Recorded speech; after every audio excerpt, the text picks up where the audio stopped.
Hello friends, இன்னைக்கு நம்ம 5 real thug incidents தான் பார்க்க போறோம் and you are watching.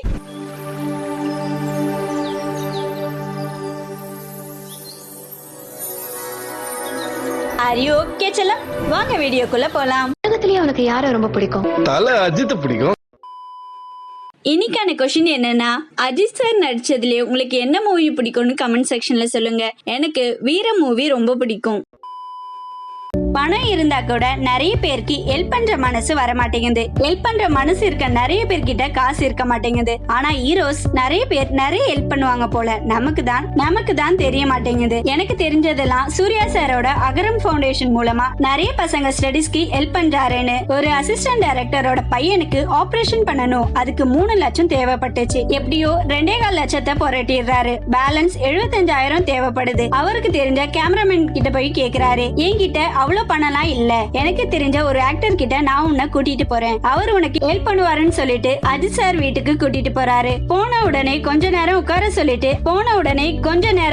சொல்லி அஜித் சார் ஷூட்டிங்கு போயிட்டு 3 மணி நேரம் கழிச்சு வந்து கதை சொல்லுங்கன்னு சொல்றாரு. அப்பதான் அவங்க சொல்றாங்க, நாங்க கதை சொல்ல வரல, இவரோட பையனுக்கு ஆபரேஷனுக்கு 75,000 தேவைப்படுதுன்னு சொல்றாங்க. இத முன்னாடியே சொல்லக்கூடாதா? நீங்க கதை சொல்லதான் வந்திருக்கீங்கன்னு தான் உங்களை நான் வெயிட் பண்ண சொன்னேன்னு சொல்றாரு. அப்புறம் எவ்வளவு வேணும்னு கேக்குறாரு.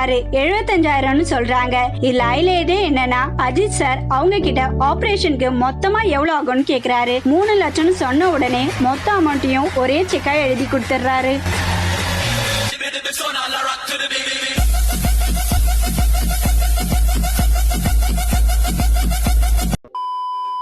இப்ப கூட சகுனம் பாக்குறவங்க நிறைய பேர் இருக்காங்க. எதிர்க்க யார் வராங்கன்னு பார்த்து கிளம்புறவங்க இப்பவும் நிறைய பேர் இருக்காங்க. வெளியே போறதுக்கே அவ்வளவு நேரம் காலம் பாக்குறோம். அப்போ மூவிலாம் எவ்வளவு பட்ஜெட்ல எடுப்பாங்க, அதுக்கெல்லாம் எவ்வளவு சகுனம் பார்ப்பாங்க. நம்ம எல்லாருக்கும் தெரியும், தல அஜித்தோட ஃபர்ஸ்ட் மூவி தெலுங்குல பிரேம புத்தகம் மூவி தானே.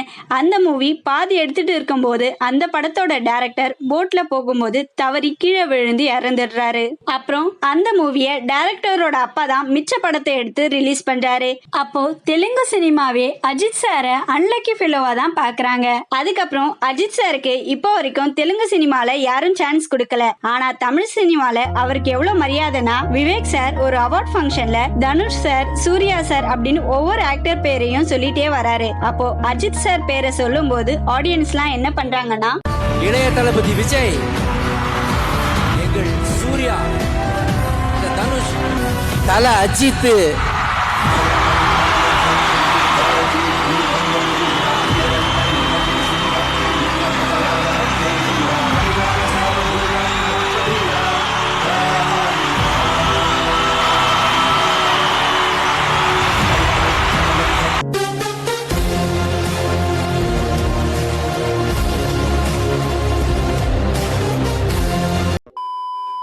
இவர் பேரை சொல்றதை விட தலன்னு சொன்னா எல்லாருக்கும் தெரியும்.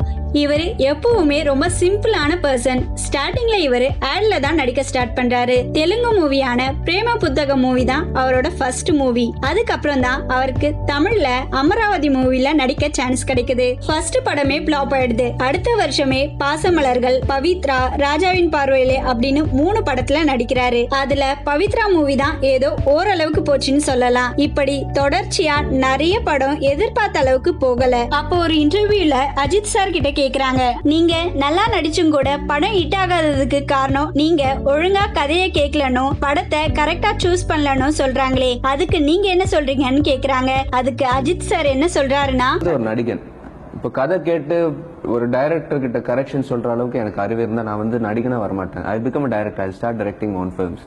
அது வந்து ஒரு டைரக்டருடைய it is a director's responsibility. ஸ்கிரிப்ட்ல கான்சென்ட்ரேட் பண்றது. ஐ ஆம் அன் ஆக்டர். இப்போ வந்து ஒரு படம் வந்து ஒரு படம் சக்சஸ் ஆனா மட்டும் வந்து அந்த சக்சஸுக்கு வந்து டைரக்டர் காரணம்னு நீங்க சொல்றீங்க. ஃபிளாப் ஆனா மட்டும் why is it my fault?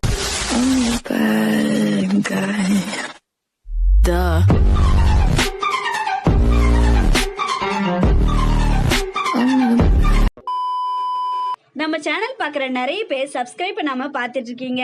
அப்படியே சப்ஸ்கிரைப் பண்ணி சப்போர்ட் பண்ணா நான் கண்டினியூவா வீடியோ பண்ண மோட்டிவேட்டா இருக்கும்.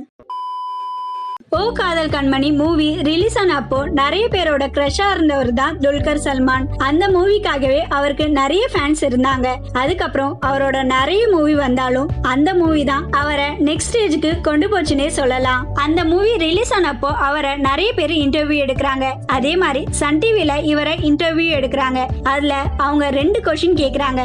அரசியலுக்கு யார் வந்தா சந்தோஷப்படுவீங்கன்னு, இன்னொரு கொஸ்டின் எவ்வளவு பெரிய ப்ராஜெக்டா இருந்தாலும் இவர் நடிச்சா நான் நடிக்க மாட்டேன்னு யார சொல்வீங்கன்னு கேக்குறாங்க. அதுக்கு துல்கர் சல்மான் சார் 2த்துக்குமே ஒரே ஆன்சர் தான் சொல்றாரு. அது வேற யாரும் இல்ல, தல அஜித் சார் தான். அதுக்கு இன்டர்வியூ எடுக்கிறவங்க ஏன் அஜித் சார் நடிச்சா நீங்க நடிக்க மாட்டீங்கன்னு சொல்றீங்கன்னு கேக்குறாங்க. அதுக்கு அவர் என்ன சொல்றாருன்னா, அஜித் சார் படம் வந்தா பண்ண மாட்டீங்களா? ஓகே, ஆமா நான் வந்துருவேன். என்ன யாரும் பார்க்க மாட்டாங்க அந்த படத்தை.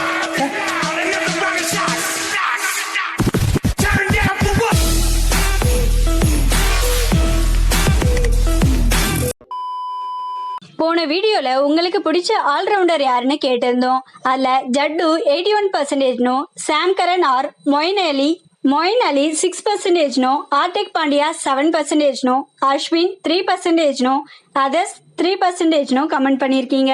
நூப் கேமர்ன்றவங்க ஜட்டு தான் எனக்கு ரொம்ப பிடிக்கும்னு சொல்லியிருக்காங்க. ரஞ்சித்ன்றவங்க ஜடேஜாவை தான் ரொம்ப பிடிக்கும்னு சொல்லியிருக்காங்க. பாட் கேமர்ன்றவங்க அவங்களோட கமெண்ட்டை ஏன் எங்க வீடியோல போடலன்னு கேட்டிருக்காங்க. இந்த வீடியோல நாங்க கேட்கிற கொஸ்டினுக்கு ஆன்சரே பண்ணலையே ப்ரோ. சஞ்சய் டியூட்ன்றவங்க பென் ஸ்டோக்கும் ஷேன் வாட்சனையும் ரொம்ப பிடிக்கும்னு சொல்லியிருக்காங்க. TN24 மீடியா அண்ட் கிரியேட்டிவ்ன்றவங்க அஸ்வின் தான் சொல்லியிருக்காங்க. ஃபடில்ன்றவங்க வாஷிங்டன் சுந்தர் அப்படின்னு சொல்லியிருக்காங்க. பகாட்டி கேமர்ன்றவங்க ஜட்டு தான் சொல்லியிருக்காங்க. அசோக் குமார்ன்றவங்க ஒன் அண்ட் ஒன்லி ஜடேஜா தான் சொல்லியிருக்காங்க. நிதிஷ் ரமேஷ்ன்றவங்க ஜடேஜா தான் சொல்லியிருக்காங்க. ஜெயன் பார்த்திபன்றவங்க ஆண்ட்ரூ ரசல் தான் சொல்லியிருக்காங்க. HPL ஹோம் பிரீமியர் லீக்ன்றவங்க ஆர்டிக் பாண்டியா தான் சொல்லியிருக்காங்க. ஹைமன் உபாயத்ன்றவங்க ஒன் அண்ட் ஒன்லி ஜடேஜா தான் சொல்லியிருக்காங்க. பார்த்திபன் பிரசன்னான்றவங்க என்னோட ஃபேவரட்னா அது ஆர்டிக் பாண்டியா தான் சொல்லியிருக்காங்க. அஜித்ன்றவங்க ஜடுவை தான் ரொம்ப பிடிக்கும், டோனி லெஜெண்டுக்கே லெஜெண்ட்னு சொல்லியிருக்காங்க. மீம்ஸ் அண்ட் ட்ரோல்ஸ்ன்றவங்க ஆர்டிக் பாண்டியான்னு சொல்லியிருக்காங்க. AT ட்ரெண்டிங் அனிமேஷன்ன்றவங்க ஜட்டு அண்ட் சாம் கரன் சொல்லியிருக்காங்க. பாலன குலுன்றவங்க ஜடேஜாவை தான் பிடிக்கும்னு சொல்லியிருக்காங்க. ஆனந்த் குருசாமின்றவங்க ஜட்டுவை தான் ரொம்ப பிடிக்கும்னு சொல்லியிருக்காங்க. அஜித் அருண்ன்றவங்க ஆர்டிக் பாண்டியாவை தான் ரொம்ப பிடிக்கும்னு சொல்லியிருக்காங்க. LC டெவில்ன்றவங்க ஆல்ரவுண்டர்னா அது ஜட்டு தான் சொல்லியிருக்காங்க. பாஸ்கர் தனலட்சுமின்றவங்க ஜட்டு தான் சொல்லியிருக்காங்க. தனசேகர் சஞ்சய்ன்றவங்க ஆல்ரவுண்டர்னா அது ஜடேஜா தான் சொல்லியிருக்காங்க. நேகான்றவங்க ஆல்ரவுண்டர்னா அது ரசில் தான் சொல்லியிருக்காங்க. TN76 ராயல் கேமிங்ன்றவங்க என்னோட ஃபேவரட் ஆல்ரவுண்டர்னா அது ரவிச்சந்திரன் அஸ்வின் தான் சொல்லியிருக்காங்க. இந்த வீடியோல எல்லார் கமெண்ட்ஸையும் என்னால ரீட் பண்ண முடியல. அடுத்த வீடியோல கண்டிப்பா எல்லார் கமெண்ட்ஸையும் ரீட் பண்ண ட்ரை பண்றேன். இதே மாதிரி உங்க கமெண்ட்ஸும் எங்க வீடியோல வரணும்னா நாங்க கேக்குற क्वेश्चनக்கு ஆன்சர் பண்ணுங்க. மறக்காம சர்ப்ரைஸ் பண்ணுங்க. Thank you.